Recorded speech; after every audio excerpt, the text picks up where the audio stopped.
I wanted to talk about the destruction that has faced Syria and Iraq in recent times.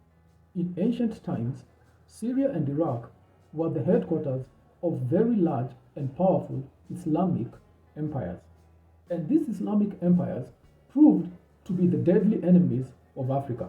Starting 700 AD, when the Arabs became Islamicized, they launched a massive war effort that attacked in all directions. One of the directions that the Arab armies came was in Africa, and they attacked very many kingdoms in Africa. And this started off slave trade within Africa. Prior to the Arab attack in Africa, there was no widespread slave trade. African societies were not organized into slave economies at any point in their history. There were indentured servants, but there was no slavery as the Arabs and Europeans would create in later times. In 750 AD, the Abbasid Caliphate, the Abbasids took power in the Islamic world and ended up creating a very large and powerful empire that stretched all the way from Iraq to North Africa. The capital of this caliphate was Baghdad. And during the existence of this caliphate, hundreds of thousands of Africans were enslaved and dragged away to what is modern Iraq. In fact, the number of African slaves was so many that in the year 869, they launched a very successful rebellion that has gone down in history as the Zanj Rebellion. Africans were used in very many roles in the Islamic Empire. They were used as agricultural workers, they were used as domestic workers, they were used as infantry soldiers, they were also used as sex slaves.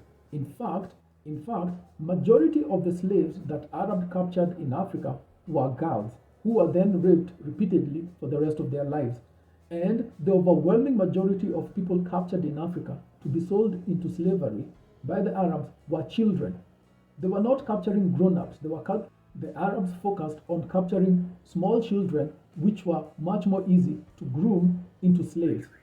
Majority of the boys who were captured and sold into slavery by the Arabs were also castrated in a very painful procedure, and the Arabs did this in order to prevent the Africans from multiplying, which is why today you will not find too many descendants of African slaves living in Arab countries. Over the lifetime of the Arab slavery of Africans, over 12 million Africans were enslaved by Arabs. Today, you will find very few Africans living in areas where they were taken because the Arabs castrated majority of the males in an attempted genocide which worked because they could not reproduce. Arabs would also not allow their African slaves to get married. By far, the vast majority of Africans captured and sold into Arab slavery came from the eastern side of Africa, stretching all the way from Ethiopia, going all the way to what is today Mozambique. The Arabs had a particular hatred for Africans.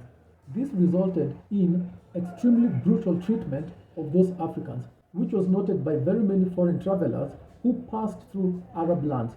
Many of them would note how brutal the Arabs would treat the African captives. This resulted into an excessively high death rate for the enslaved Africans, and therefore the demand for more slaves was constant.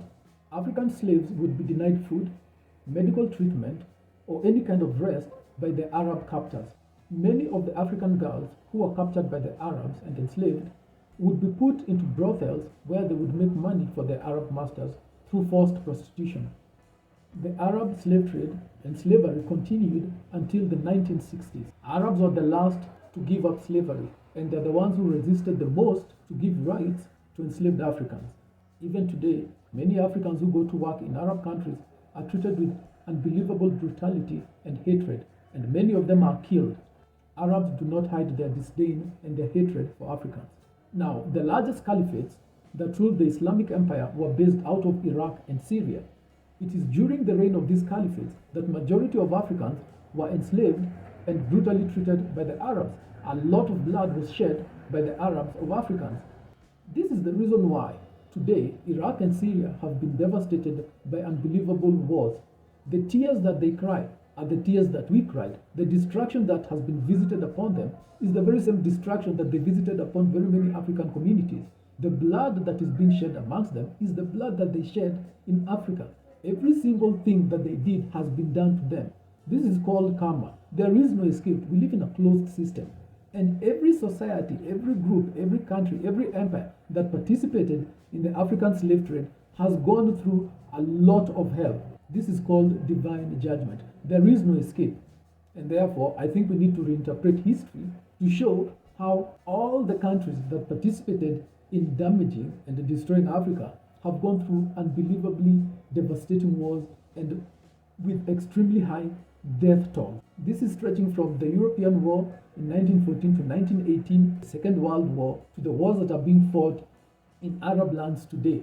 All countries that participated in the slave trade have shed blood and will continue to shed blood until every single drop of blood that they poured over the last 1,500 years has been paid back. I don't know why they don't see it that way, because that's how I see it, that there is no escape to the things that you do in this world. Whatever you do, however long it takes, you have to pay for it. So the Arabs are paying for what they did to us. And they don't see it that way, but I think it's time we remind them that the hell they are going through is the hell they put us through. The Arabs are the first ones to preach to you that there is divine justice, yet they don't see themselves as being subject to that divine justice. Therefore, when you see these videos of the incredible destruction that has come to Syria and Iraq, do not cry for them. Don't forget that there is a God and there is divine justice and there is karmic justice also. What goes round comes back around.